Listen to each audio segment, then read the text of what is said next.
Welcome back to Atlanta and Company, everyone. I'm Christine Pilara. Cure Childhood Cancer is a grassroots organization focused on improving the care, quality of life, and survival rate of children with cancer. So far, Cure has raised millions of dollars to fund cutting-edge research, but there is still so much more work to be done. Kristen Connor and Laura Guerin join us now with more on their latest fundraising event. Welcome, ladies. Thank you. This is a huge month for Cure. September is big, and you need all of our help, right? Absolutely. Well, let's first talk about more what you both are doing with the organization and how we can get involved. Well, I'm the executive director of Cure, and as you said, we're working hard to continue to grow the organization so that we can invest more money in research into cancers which affect children, and also to provide really critical crisis-oriented support for our families. And Lauren, what are the upcoming events that are going on? Again, this is your really big fundraising efforts are this month in September. So what are some of the events that we can be a part of? Well, one of the big events we have coming up is Quiet Heroes, which is September 24th, and it's an event where we honor the mothers of children who have gone through cancer treatment. And I'm speaking this year, and I'm really looking forward to it. It's going to be a great opportunity. I'm excited because I get to honor all these moms out there and talk to them. And in particular, I get to honor my own mom, but in particular, I'm looking forward to the opportunity to talk about what it was like to go through this experience as a child, and hopefully to give all these parents perspective and let them know that even though they were terrified, as a child going through it, I felt incredibly safe and well loved and taken care of. How old were you? I was 12 at the time. I was diagnosed 30 years ago, and I was diagnosed with a very rare blood disorder called aplastic anemia. At the time, my parents were told that I was diagnosed in June, that I might not live till September. There's only a 10% chance of survival, and there was no treatment at the time. So my parents and I were incredibly fortunate. And it's only in looking back at that time now as an adult that I realize how terrified they must have been. Right. When I was going through it, their love supported me. It gave me courage. It gave me strength to do it. And this event is going to be a great opportunity for me just to say thank you. Right, and your mom will be there, and I mean, as you said, it's once you become an adult and you realize this is the sacrifices that our parents make for us, especially your mom having to be so strong for you.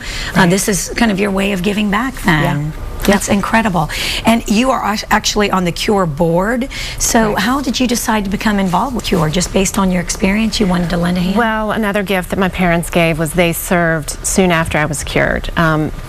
Cure's been around for years, and my doctor started the organization, and he asked my parents if they would serve on the board. And they raised money for 20 years for Cure, and really at the very beginning. And then about 15 years ago, I was asked to join as well.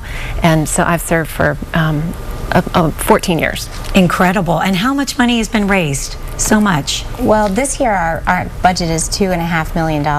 So, and more than half of that will be invested in research. Okay, I was just going to ask. So the funds go back to research, and how is it also helping the families? Yes, we really focus our support efforts on crisis-oriented support. So we try to really be present in the journey with childhood cancer and meet families at the time of diagnosis, and then provide them support through their really critical times with emergency financial assistance, meals in the hospital, things like that, all the way through the end. So whatever the outcome, hopefully it's survivorship that we're working on with the families and that education. But if a family does lose a child, we have a bereavement care program as well. Fabulous. And so, Kristen, the money stays here in Atlanta. It does. It helps Atlanta families. So if we go on the website right now and give a donation, we'll know that we're helping other fellow Atlantans who are struggling with this. And we really serve all children in Georgia, so who are treated in Georgia or who live in Georgia. So we do serve quite a number of families, throughout the state. Okay, terrific. And you have a great silent auction at the event too. Well, first of all, can we still get tickets? How does it work for the luncheon? You just go to quiethheroes.org and you can purchase a ticket. The moms come as our guests. They're free. Okay. But we typically have about 400 guests in addition to the moms who are just there to honor them. We have have the best silent auction I've ever seen, and a couple of really great once-in-a-lifetime live auction experiences with Tom Glavine, predominantly Shadow Tom Glavine in a broadcast booth at a Braves game, things like that. So it's just a terrific, inspiring day. Right, absolutely. Well, you both are inspiring. Thank you for being here, and thanks for all of your great work that you do. Again, I know this is an important month for you, so we're happy that we can help and spread the word, and we're going to see you again in September, right? Yes, thank Terrific. you. Once again, a tribute to Quiet Heroes is Saturday, September 24th, starting at 11 a.m. The event will take place at the Grand Hyatt Atlanta. For more information on Cure Childhood Cancer, please contact Kristen Connor at 770-986-0035. That's extension 24, or simply visit them online at curechildhoodcancer.org. And this segment was paid for by Cure Childhood Cancer. All right.